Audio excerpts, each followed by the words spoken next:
I'm DK Williams, and I'm the Cracker. And I am Mailyn Salabarria, and I am the Cuban. This is an intro to us discussing the things that we find important and relevant in our world today. We hope to be thought-provoking, entertaining at the same time, and you can find me on social media, on Twitter at BlueCarp, or just look for DK Williams there and on Facebook. And you can find me on Twitter as well. I am Gals Cuban Mommy, or you can just do your Googles and find my name because I'll probably be the only one popping out with those letters. Mailyn Salabarria. We'll have the links to our social media accounts in the description, and this time we're going to go over a video. This is very powerful. It's a song called Patria Y Vida. It's very important to the Cuban effort to oust the oppression of 60 years of Cuban communism, the Castro regime, even though Fidel is dead, Raul is retired, so to speak, and they have somebody else that they've appointed now, right? But it's still the Castro regime. And they're still oppressing the people. And this video is very important. So, Mailyn, tell us about this video a little bit, kind of set us up for what we are about to see. Well, let me tell you that this is like a relatively new song, Right. by all this urbano rap new movement that we have had both in Cuba and in the Cuban American community in the United States in quite a few years now. It's a relatively new song that was put out in the market, I think it was at the beginning of this year, around February. And believe it or not, it has become the anthem for the uprising that started in Cuba roughly 4 weeks ago on July 15. And the lyrics are so powerful and such a great message, not only debunking 62 years of this mentality that you either live with communism or we basically will have you killed or you died, as opposed to having this message of unity saying that this is the homeland of all of us. We might agree, we might disagree, but we don't have to kill each other over that. And I think that has been the powerful message that people taking in the streets in Cuba right now have identified with.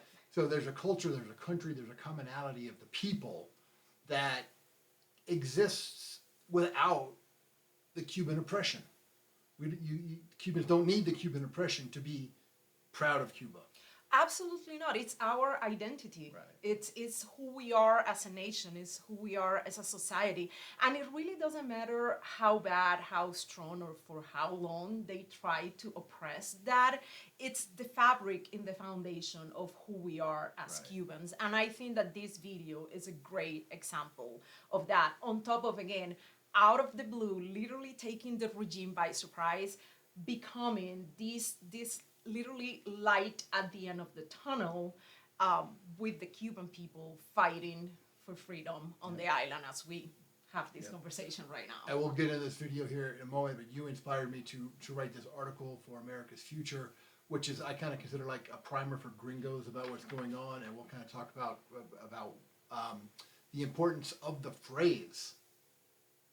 It is basically using the same coin phrase that the government has tried to engrave in our brains for more than 60 years and turning it around to give a message of patriotism, of love and pride, not only for your country, but also for your appreciation for freedom. And I think that this primer that you wrote for America's Future, which I also like to call it like that, like a primer for gringos, is great because it makes the reference to the San Isidro movement, which are artists that are having their artistic freedom of speech being suppressed right now in the country. It talks about all this new crop of urbano modern hip-hop musicians both inside the island and outside Cuba that were able to come together and put this amazing video, including like the backstage crew, like the Angelo Troya, which is the videographer and the photographer that agreed to do this project in Cuba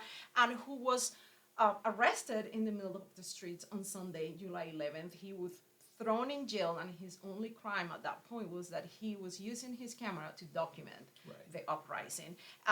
So I think that was a great collaborative effort that put out the message not only of the artists and the performers that are being repressed in Cuba, but extended to the entire society in a way that 11 millions of Cubans on the island identify themselves with their same quest for freedom. Yeah. And one thing that I learned from your inspiration of getting me into this was that just within the past year, the Cuban Communist government put out a rule that said artists could not perform without government permission, and they would be violating the law if they did anything that was contradictory to government policy.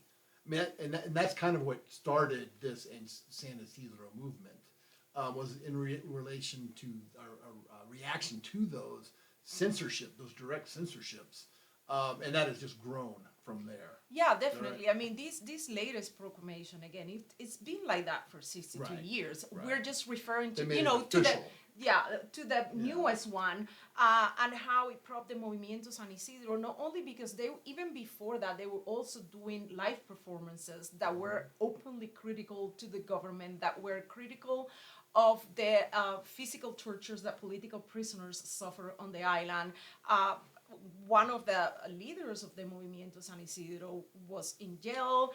He's now in jail again. He did a hunger strike for almost 2 months. So they have been a key component of the civic society in Cuba in the last couple of years. And explain what San Isidro is. San Isidro is just the name. Obviously, it's a saint name. Right. Everything, in Cuba, we have the reference from the Catholic religion. Spanish from the Spanish influence. But it's just the name of a very, very poor neighborhood in Havana. Yeah, it is. It is like a slum, a ghetto in Havana. It's a very poor neighborhood in the central part of the city.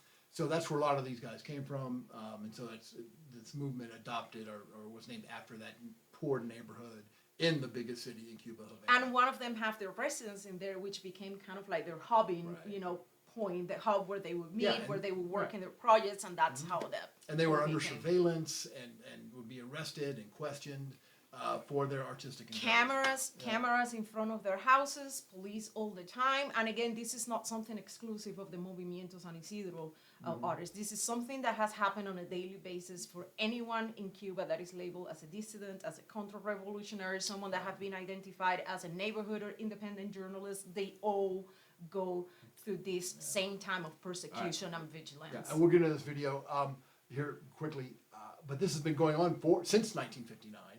And a book that you turned me on to, which I mentioned in my article, I'm going to say his name wrong, Armando Valladares. Valladares, yes.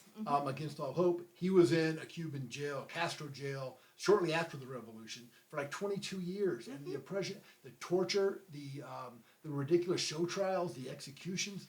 I highly recommend that book for anyone who wants to know about how this started and what is still going on, where if you disagreed with the government, they would kill you or torture you and try to get you to say, you're right, the whole re-education camp situation, where they would deprive you of the basic necessities of life and torture you until you would go along with it.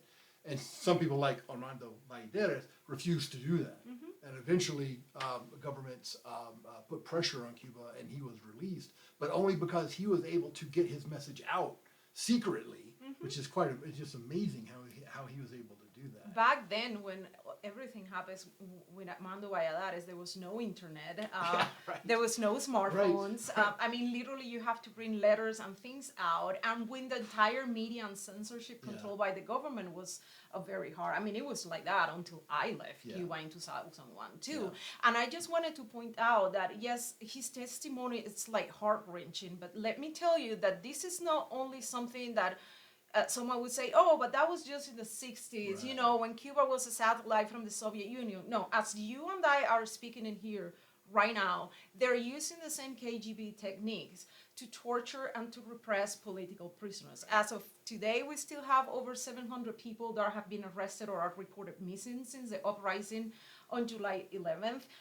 Currently, right now, 17 of them are minors. They're kids that are underage. And just today, as I was coming here, there was another protest that took place in Holguin, in the eastern side of the island. So again, yes, Armando Valladares and Against All Hope is a great story to give you like a really vivid description of the techniques and the evil things that a government like this do. But make no mistake, this is still happening as Right. we are having this conversation right now. And they're doing it in the name of the collective, because obviously the government is doing everything for the people.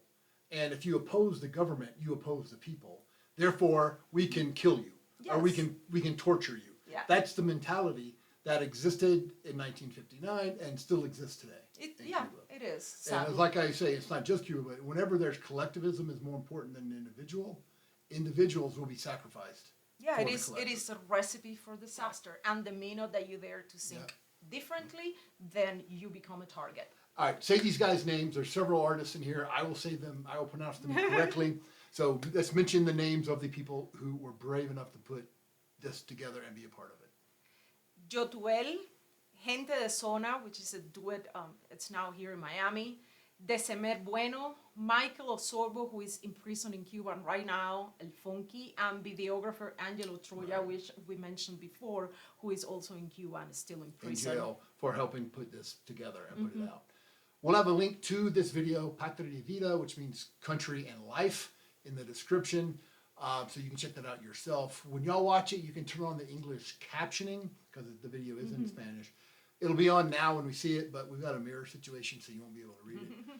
But even when you read it in English, a lot of the lyrics are metaphorical, including references to dominoes, Yes, the game of dominoes, yes. which is a very important activity in the Cuban culture. It's part of our culture, Right, and yes. so there's metaphors about that, and Mailyn will explain that as we get into it. We'll stop the video as needed for Mailyn to explain it, and let's check this out. Oh, and the first image is of George Washington and Jose Marti, which many people would not know who that is. Just give us a quick reference on Jose Marti and why he's one of the first images before the video starts. There is, it's totally on purpose, because Jose Marti is to Cuba, to Cuban independence, to our culture, to our identity as a nation itself, what George Washington is to the United States.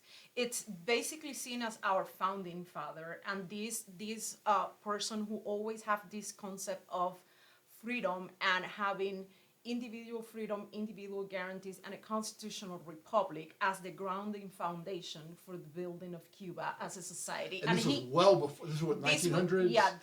I was going to say, this goes way back in time where we were still a colony of Spain. So he helped lead the independence movement against Spain, against the colonizers. Yes. Right. Yes. So he was the utmost classical liberal when liberalism was not even a thing probably yet. So that's I think that's the great visual that we have on the video, because it gives you that mixing of what he means for Cuba and what George Washington meant for the United States. Yep. All right. Years ago. Let's fire it up. Check it out. That's Jose Marti. Fading into George Washington. Yes. Y eres tú mi canto de sirena, porque con tu voz se van mis penas. Y este sentimiento ya es tan viejo, tú me dueles tanto aunque estés lejos. So what are they saying so far? It's like this is like their song, they're singing to their country. And basically it means that it really doesn't matter how far away we are or how many years we have been out of Cuba, we still hurt for it. Like, we're literally still bleeding for what we left behind. Hoy yo te gusta caminar por mi solar, para demostrarte de que sirven tus ideales. Somos humanos aunque no pensemos iguales. No tratemos ni dañemos como You animales. want to stop there? Yeah. So in this one, Yotuel is just calling That's like it. The big cut dude is Yotuel. Yeah, with the Patria Y Written on Vida his chest. written on it. So he's basically asking you to take a walk in my solar. Solar is literally like this slum, really crumbled down neighborhood, usually in big cities. In Havana is where you see them the most. And then he's basically extending an olive branch of invitation and telling you, come and walk with me in my neighborhood, and you'll realize that regardless of what they have planted in our heads, we're really not that different. And even though we might disagree, we don't have to treat each other like Right. animals. Esta es mi forma de decírtelo. Llora mi pueblo y siento yo su voz. Tu 59 W 60. All right, there we got the Domino's reference. So the first one is, it's also, the first line is also like a reference to the physical distance. It's like, you are crying in Cuba and I'm feeling the pain here. Doesn't matter whether it's 90 miles, whether I am in Europe or what else. And then with the Domino's reference, they talk about, can you roll it again? Yep. They talk about the 60 years of Yo this. su voz. Tu 59 W 60. So you will see it on the previous closed captions that Mentions, it yeah, refers 59. to 1959, and 59 is one of the chips on Domino's. Yeah. And then 2020, we refers to it as the double two, which is the year where the sun came out. 2020, right. And it's just like the slang that you use basically to describe when the domino games, it's like an When no one can play anymore, exactly, the game's over. It's like a game over reference. So 59 is a reference to when Castro took over in 1959. So you have a domino with a 5 and a 9 on it. Yes. Right, and he's got the domino with the 2 and the 2 on it for 2020. For 2020. 1959. Neither one can play now. Exactly. So the game because is over. The game is over. So it's like, and that's why we say in Spanish, se trancó el dominó. And that's what people refers to, you know, in these past weeks during the protests, like, el juego está trancado. It's like, game is over. Like, this is it. There is no turning back from this point. Basically, it means that the same way that you reach that point in the Domino's games, you just have to throw all the chips and start all Start over over. again. Yeah, That's start exactly what we're referring to. 60 años, trancada dominó, mambo y platillo, los 500 de La Habana. So who's the 500 of the event? It's last year or the year before, it was the 500th anniversary of the foundation of Havana as a city back in the time. Like when Spain came. Yeah, when Spain came and the whole city was founded and all that.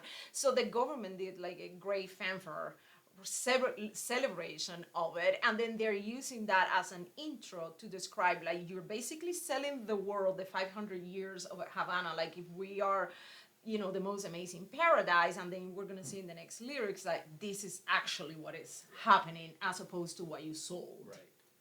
Mientras en casa las cazuelas ya no quieren jama, que celebramos y la gente anda deprisa. So what do we celebrate? So the reference that they're saying is like, yeah, we have like all these big fanfare to celebrate the 500 years of Havana, but then in regular average homes, the pots There's on no top food. of the stove There's no are food. empty. There is no food in Right. there. The people's paradise of communism, and people are starving. Yes, Now. exactly. So this game's over. Let's start a new one. Yep. Cambiando Che Guevara y a Martín Coladi. They talk about Che Guevara. Yes, they and they talk about exchange. I mean, and it's a literal translation. It basically describes again this decaying of this idea that you sold of a socialism, you know, being like this paradise following Che Guevara's whatever ideals, if Right. you can call it. Right. And Martí, when the real life is that 62 years after, people don't care about that, and they're exchanging whatever ideas you put in their heads about them or what they represent as the identity of the country. They're exchanging that for the hard currency that is gonna let them go into the black market and buy the food to put in those pots Right. that were empty Right. on the stove Outside before. of communism, which Yes. doesn't provide. The black market is where they have to go to get food. The market always find a way. Yes. So Yes. Todo ha cambiado, que no es lo mismo. Entre tú y yo hay un abismo. Publicidad, un paraíso, un varadero. Advertising So paradise. no, go Yeah. that one because that one And is the beginning Bob of Rotero. one. Yeah, let's talk about the previous one. Yep. When they talk about the ABBA, this is Entre tú y yo. Jotuel is basically The doing. abyss. The deep hole. He's basically abismo. Yeah. It's gonna be easier for me to say it in Yes. Spanish. He's basically having this one-on-one conversation with the government, telling me like, we're not on the same page anymore. There's literally like a huge Mariana Deep between you and me. The now. Marianas Trench, the deepest part of the ocean. The deepest part of the Yeah. ocean is right now between us. So this is not what you thought or I thought it used to be before, which I think it's a very, very poignant part of the song, especially because he's speaking in first person. Right. So when you are on Right. the other side, Right. you realize that he's talking to the government with that. Hay un abismo, publicidad, un paraíso, un varadero, mientras las madres lloran por Por sus los hijos hijos que que se se fueron. fueron. So this is the one that really pulled at the strings Yeah. of my heart. Yeah. Because obviously I'm a mom now. Yes. But then even before I had children, I saw that's the reality that I saw in Cuba. And what he's saying is like you're trying to sell this advertising, propaganda, PR about the great beaches of It's a paradise, Varadero. it's beautiful. Yeah, which is true. I mean, the beaches of is Varadero are beautiful. great. But Right. then what he says is like you're doing this campaign while Cuban mothers are in tears and crying for the children that are either gone into another country or gone because you put them in prison or because you killed them. So their Cuban government's advertising to Europe and the U.S., Canada, wherever, about, hey, come visit us, this is awesome. But that's not the reality of people that are living there in Cuba. Exactly, it's not.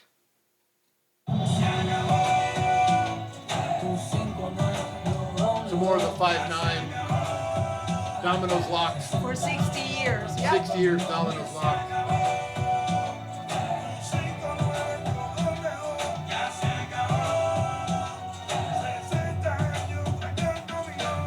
Somos artistas, somos sensibilidad. La historia verdadera. The true story. So what he's The true explaining there story. is like we are artists. Right. So like basically they're putting out their God's work in this situation is using their sensibility as artists and as performers to tell the real stories of real life Right. in Cuba. And then can we go back a little bit, because when he says, see, part. we are artists, we are sensibility. So Right. that's the part that he's wanting to put out there as their mission for the message of freedom for Cuba. And then if you forward and we do it. La historia verdadera no la It's So a true story. basically they are Not the putting lie. out my commitment to use my artistic abilities and my sensibilities to tell the true story, not the one that someone has been incorrectly narrating Right. for 60 years. Yeah. Not the one that American progressives and Certainly not the one that Michael Moore sold you Right. in that documentary. Right, I right. can tell you that yeah, for that sure. Che Guevara was a freedom fighter. When he Yeah. would like just murder people because they are homosexual or black. Or because they like the Beatles or punk Right. rock. Yeah, just So, shoot him in the head. Yeah, exactly. That's this person that so many people idolize now. This Yep. murderer, this mass murderer who hated black Well, people. there is and gay people. pretty good reasons why he was called the butcher of La Yeah, Cabaña. right, So, right. And when he was eventually killed, he was wearing a Rolex. This communist. oh yeah, Yeah. obviously. Yeah. Hmm. Yeah, he did not live his lie that he was. None of them preaching. do. None of them do. mal contada. Somos la dignidad de un pueblo entero pisoteada.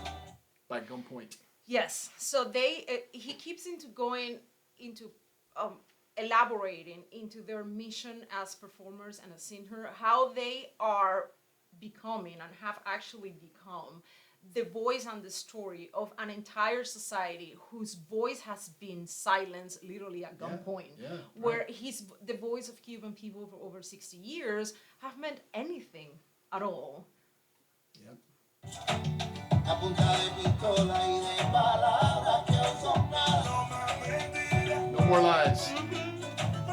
We demand freedom. So we are demanding freedom. We're not asking for doctrines. So that's kind of like if somebody could just send a memo to the White House, that would be Right, really awesome. right. Because we are demanding freedom. Yeah. We don't need any more doctrines. We don't need any of all the other things that you guys are going to hear about. Probably when you check Right. everything that we have been putting out about the So this song is uprising. about the lies, the oppression, the violence against the people. No mention whatsoever of an American embargo. Oh, not at all. This is just ousting and putting out the real phase of a communist dictatorship in Cuba. This is bringing the voice of the Cuban people to the rest of the world in a very clear way where we are literally saying, my people demand freedom. We're Right. not demanding doctrines. Right. Nobody in Cuba in the past 4 weeks have been protesting for more remittances or for lifting the embargo or for getting more pounds of toiletries or more employees at the U.S. Embassy in Havana. That is not what people on the streets are asking Libertad. for. Yes. Libertad. That's what they're saying. Exactly. Yeah.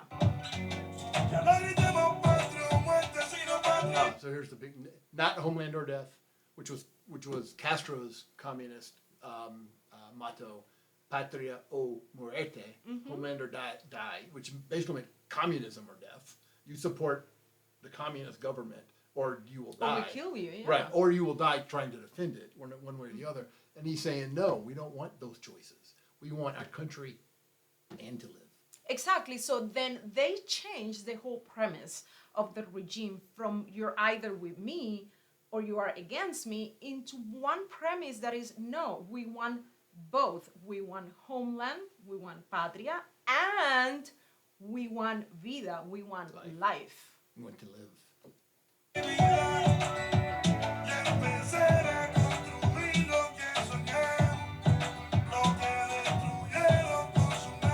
So this one line here, Yeah. I think it's also very touching Powerful. Yeah, or yeah, powerful Right. in the sense that when people are listening to the song, they're not hearing only like a critique of what has happened under that regime for so many years, but they are also hearing like a little ray of hope. It's like we want to rebuild what they have destroyed for 60 years. With the communists. So I think that it's part of the message of the song, and I believe it's one of the reasons why it has become so powerful for Cubans on the island right now, is that it gives them that hope that is, we're not here only to call you on what you have done to us for so many years, but we're here also to tell you that we're going to rebuild what you have destroyed for so long with your own hands. And they keep on going and saying, we're also going to stop the bloodbath that you have established as the norm for whoever speaking dares out. to think differently. For complaining. For whoever Stop- complains or stop even the blood. think different. Yeah. Exactly. So I think those 2 points are also very important in the sense of giving hope to the entire message of the song. We want to rebuild. The government is killing us, shooting us for daring to think differently. That has to end.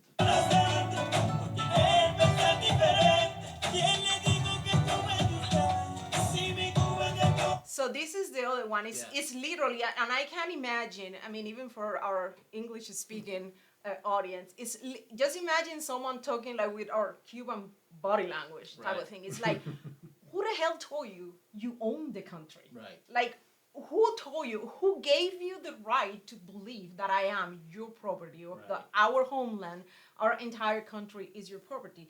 It is not. And then they follow with the line that my Cuba belongs to everybody. Right. Whether we agree or not, it belongs to all of us. It's not only your personal property to do with it as you wish.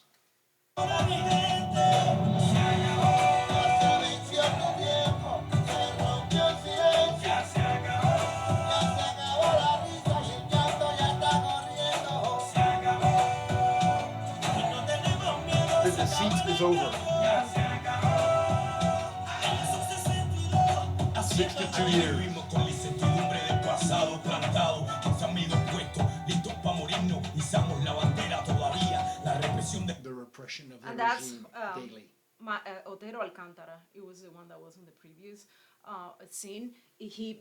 Michael Osorbo, both Alcántara and Osorbo, they're right now in prison in Cuba.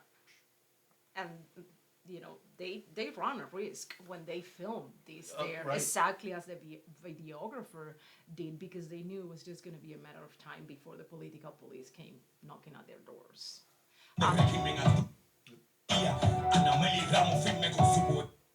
Who is this? Ana Melis Ramos is also a dissident. She's a poet, and obviously the message Strong of with her poetry. Yes, what she writes is also about freedom, and obviously, she has become like an enemy of the state in that sense. And they mention several people. I think in the background, before Otero Alcantara and Michael Osorbo come in the scene, you see the transition between two flags. Right. I think it makes a connection back to that opening scene where you have Jose Marti and Washington, because the first one that looks like the Texas flag somehow with the squares, that's the very first version of the Cuban flag that we had on the island back in the 1700s, 1800s, when we fighting against the Spanish colonizers. And then the same way that they did the transition between Jose Marti and Washington at the beginning, I think it was masterfully executed when they did that transition between that all it was the Cuban flag, but it was the one that we did on our own when we started fighting the colonizers, and then they did the transition to the actual Cuban flag that we all know now. So who is Omara Ruiz? Omara Ruiz Urquiola is also another performer that is associated with the San Isidro movement. Broke our door, violated our temple. San Isidro movement. Yes, and then you see all the flashing of all the artists and the performers, the real dissidents that are involved and have been working with the San Isidro movement in the past few years. La misma la seguridad metiendo prisma, esas cosas a mí como me indignan. Se acabó el enigma de esa tu revolución maligna. Evil revolution.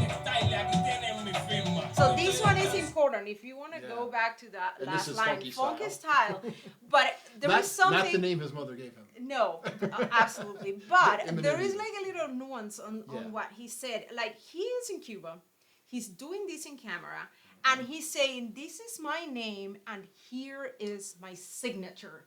Like John Hancock. This has the connotation that even goes back to the Varela project. When Oswaldo Paya was collecting signatures, he was trying to use the own precepts of the Cuban Constitution to collect signatures to call to a plebiscite and open elections in the country. And that's why... After Castro. Yes, that this was a few years ago. So that's the connotation of signature in the context of what they're doing with the song. It's like, I'm not even doing it backstage. Yeah, I'm not hiding. This is my name and this is my signature. That is just like exactly. It's exactly like that. Yeah. Yes. I'm not hiding. I'm telling you. This is I'm me. telling I'm you, doing this. and I'm right here doing this. Yeah.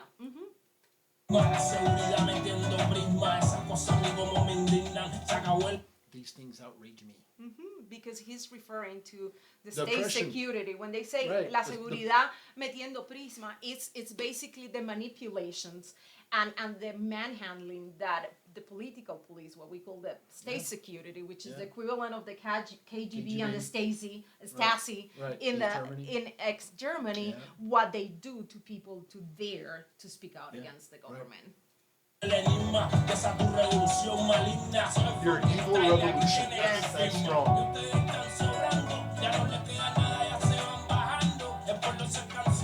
The people are tired of putting up with it. You're waiting for You're a waiting dawn. for a new dawn, yes.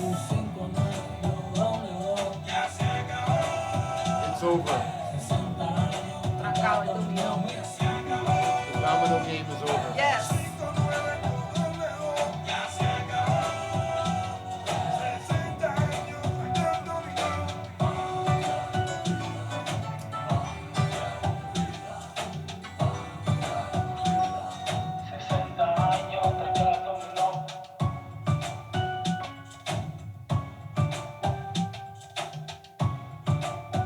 Jose Marti Again. and George And Washington. George Washington, yep.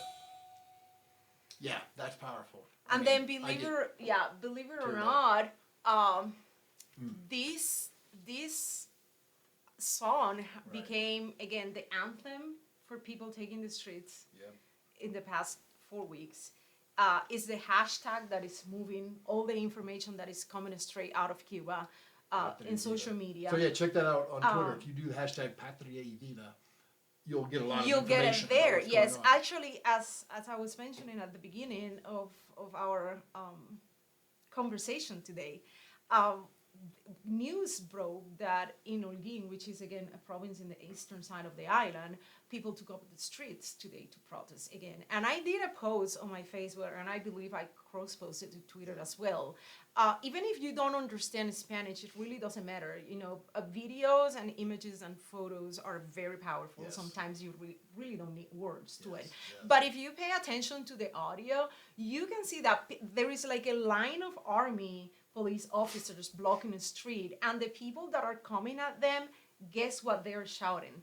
Guess what they're saying? Libertad. They're saying Patria Y Vida. Country and life. Yes, Yeah. they're saying Patria Y Vida. They're clamoring in the streets in front of a line of military officers. They're saying, ya no tenemos miedo, we're not afraid anymore. Cambio de sistema, which is change the system, and they're shouting Patria Y Vida. And one thing you mentioned, that a lot of these young people now have never known what it was like when the Soviet Union was still pumping stuff into Cuba. That's been gone since the 90s. Well, right? yeah, I mean, that was And- my generation. That was Yeah. my childhood. So all they know is Oh, poverty.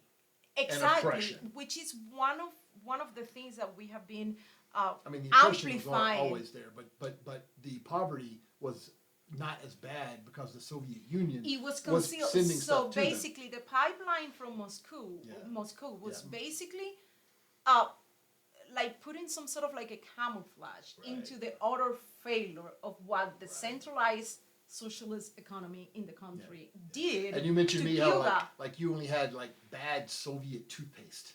Yeah, yes, that's how I grew up Right, with. But then right. when you look in time and you look at who are the ones that are protesting on the streets right now, we're talking about the younger millennials and Who the never knew older that. Gen Z. Right. These are the kids that we call the generation of the special period. Special period is what happened in Cuba after the communist pipeline was cut off, and Castro didn't have any other choice than to open the island to tourism, to legalize like 3 different type of currencies in the country so he could get a hold of hard currency and all that. So these are the children that were born like in the most abject situation of being poor and destitute. They Right. didn't even get what I got when I was a kid, having this pipeline from the Soviet Union.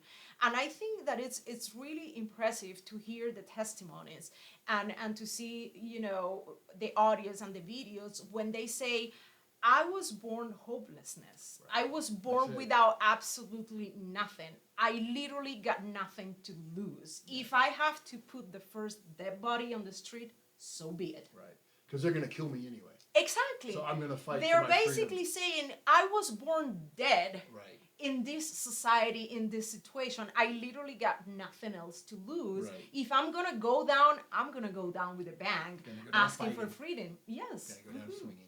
Yes.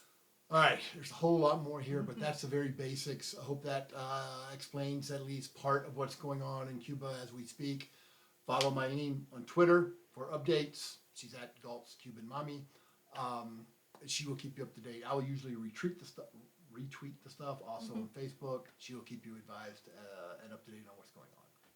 Well, thank you very much, and we'll hope to see you soon. Like, subscribe, share. Till next time, freedom is dangerous. Live dangerously. Patria y vida.